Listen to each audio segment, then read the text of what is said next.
Teman-teman, kembali dengan Sekolah Kebon, Kebun Kata, Kebun Rupa. Masih bersama tamu istimewa, melanjutkan perbincangan yang sangat seksi dan menggairahkan, yaitu soal dukun, bersama Dukun Mas Tommy Aditama.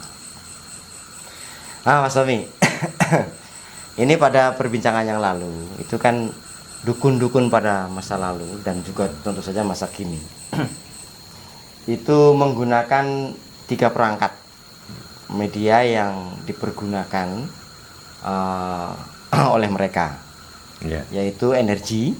Pertama energi, kemudian kedua makhluk halus, dan yang ketiga kekuatan pikiran. Nah, dalam episode kali ini saya ingin menggali lebih jauh itu tentang konsep energi yang dipergunakan oleh para dukun seperti yang juga digunakan oleh Mas Tommy tentu saja kan? Iya. Oke. Bagaimana nih konsep energi itu apa? Jadi gini Mas Sony, kita harus bahas dulu tentang energi ya Mas. Oke. Energi, membahas energi itu harus holistik, menyeluruh, nggak boleh part per part. Jadi manusia dan alam semesta itu mempunyai energi dengan level-level energi yang sangat banyak. Contoh, dari energi yang paling rendah itu energi kasar, paling kasar. Jadi yang hubungannya otot. Ya, Otot itu gerak, termasuk energi kasar. energi. Dalam medis pun ada sebenarnya, karena yang menggerakkan otot itu kan listrik, biolistrik namanya. Nah itu kan energi juga. Iya. Itu yang paling kasar. Kemudian lebih ke dalam kayak energi meridian atau akupuntur. Nah, itu energi juga. Akupuntur tuh yang ditusuk energinya loh, Mas. Energi meridian itu apa meridian? Jalur akupuntur. Jalur. Sejenis urat saraf atau apa? Bukan. Jadi dia itu nggak kelihatan. Dia itu jalur energi. Iya. Bahkan di mikroskop pun nggak ada. Jadi mau nggak mau ini pendekatannya pakai pengobatan timur. Jadi gaib lah bahasanya, nggak kelihatan tapi bisa dibuktikan. Tapi itu ada. Artinya itu seperti jalur-jalur urat-urat saraf gitu. Ya. Dan jumlahnya banyak. Banyak. Kayak gitu.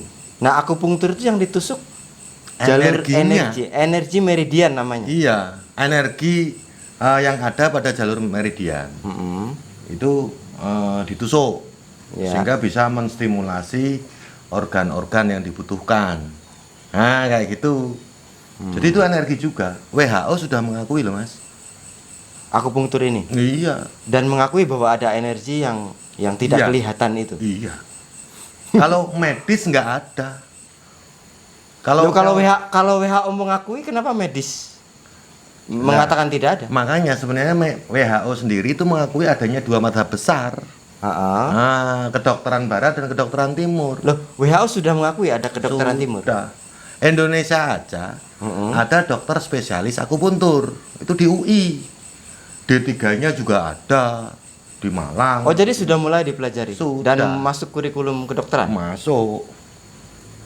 Oke, itu energi. Itu yang kedua. Energi jadi di atas yang kasar. Ya, masih agak kasar ini. Kayak gitu karena hubungannya sama organ fisik ya. Ya. Terus nanti ada yang namanya Tantien. Nah, itu yang sering digunakan oleh para praktisi tenaga dalam di Indonesia. Yang mental-mentalin orang itu. Itu ada 3, Tantien bawah, Tantien tengah, dan Tantien atas. Nah, kayak gitu.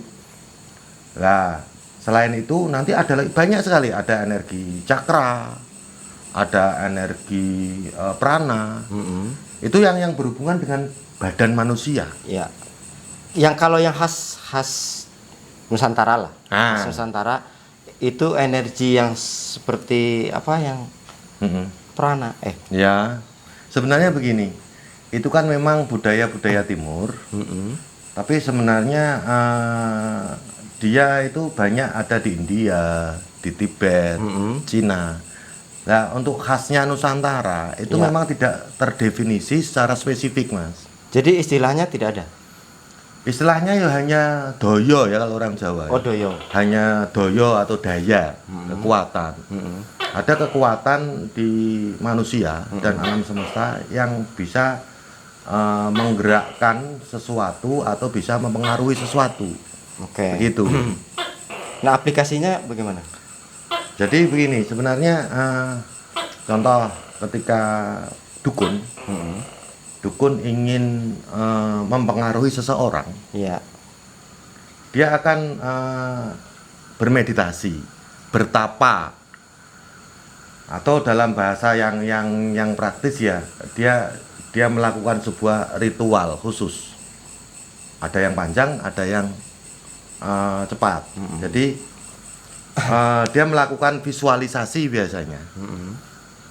Visualisasi ini dibutuhkan sebagai pengarah energi, Mas. Nah, terus dia memanipulasi energinya dan mengarahkan energinya lewat visualisasinya. Kayak tadi, jadi bagaimana untuk mempengaruhi seseorang atau dalam bahasan kemarin itu pelet. Sehingga energi ini saya kirimkan ke orang lain lewat visualisasi. Kayak gitu. Dan ini sebenarnya manfaatnya bukan hanya itu, Mas, luar biasa. Kayak umpamanya para dukun ingin menggarap pasiennya atau taruhlah dirinya sendiri, biar dia taruhlah uangnya banyak. Oh, itu bisa. Oh, bisa. Orang bilang dukun pesugihan ya. Ada lagi kan dukun pesugihan. Nah, cuman kan tetap ada klasifikasinya, apakah dia pakai madhab putih atau madhab hitam. Ya, ya. Kayak gitu. Nah, itu yang untuk supaya uangnya banyak, saya tertarik nih. Nah, iya. Itu yang menarik. Jadi begini, orang yang mempunyai kemampuan ini, dia harus mempertimbangkan banyak variabel bagaimana uang itu bisa datang ke dia. Tapi tetap butuh perantara. Kalau hanya diem tok, terus tahu-tahu ada uang gelodak datang. Kayak uang gaib itu? Uang gaib itu jelas, hampir pasti itu. Itu yang hitam. Dimas Kanjeng. Itu lebih ke hitam ya, lebih ke hitam. Ya itu memang agak rumit diterangkan. Oke. Ya, tapi minimal bila orang itu memiliki atensi dan mengarahkan energinya biar banyak uang yang datang, itu akan terjadi beneran. Dan ini sudah dirumuskan di Barat. Itu yang kita sebut sebagai law of attraction, hukum tarik menarik, Mas. Nah ini jadi apa yang orang inginkan tinggal orang bayangkan, orang rasakan, itu akan terjadi. Itu energi yang digunakan. Energi, karena ketika dia membayangkan dan merasakan, energinya tuh ngumpul. Terus tergantung dia membayangkan atau memvisualisasikan apa, itu akan energi ini akan dengan cerdas memanggil uang-uang itu, tentunya dengan perantaraan kerja atau tahu-tahu ada uang kaget. Keberuntungan lah ya. Keberuntungan. Nah, kayak gitu. Kayak gitu. Itu yang namanya pesugihan itu sebenarnya kayak gitu, Mas. Dengan berpikir yang benar, berperasaan yang benar, maka muncullah energi yang benar pula. Jadi ritual-ritual yang dipergunakan katakanlah oleh para dukun pesugihan itu sebetulnya hanya sarana untuk meyakinkan. Ya. Sebetulnya energi dia sendiri yang. Iya, betul. Walaupun sebenarnya si dukun ini bisa mentransfer energi itu.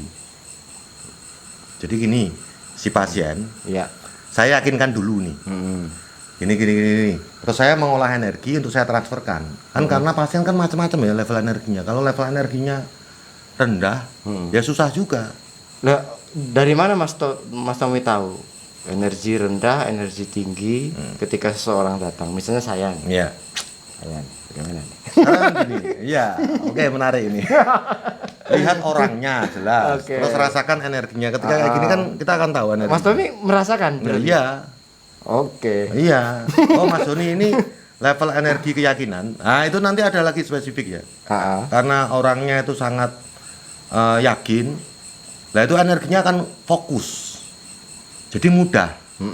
Ketika saya sugesti, Mas Doni, nanti pakai cara ini ya. Nanti pasti nanti ya, uang akan banyak datang. Lah mudah bagi Mas Doni. Tapi kalau orangnya pesimis duluan, energinya levelnya kan jatuh. Orang yang suka pesimis itu kan energinya rendah. Ah masa sih saya tuh orang miskin ya Mas. Padahal kebanyakan orang pesimis. Ya, itu sebenarnya fungsi dukun, mensugesti dan menata mindset pasien. Apa bedanya sama psikiater Mas? Apa bedanya sama psikolog? Oke. Iya, merubah bagaimana orang itu menjadi mempunyai persepsi yang baik dalam hidupnya. Nah, kembali ke akar persoalan tadi, soal energi itu. Itu pengolahan dasarnya kan Mas Tommy tadi sudah menjelaskan bagaimana jenis-jenis energi itu ada meridian, energi kasar yang paling dasar itu otot, kemudian meridian tadi yang untuk akupuntur, kemudian energi tenaga dalam, ya. tantien. Kalau dalam bahasa Jawa namanya doyo, itu doyo. Iya, doyo. Doyo. Nah itu sepengetahuan Mas Tommy itu pengolahannya itu bagaimana itu? Kalau area-area energi kasar, energi yang lebih kalau otot kan lari-lari pagi tiap hari, harus lari-lari ya. Ngangkat barbel gitu. Itu sudah lazim lah. Iya. Sebenarnya ada yang namanya meditasi energi ya.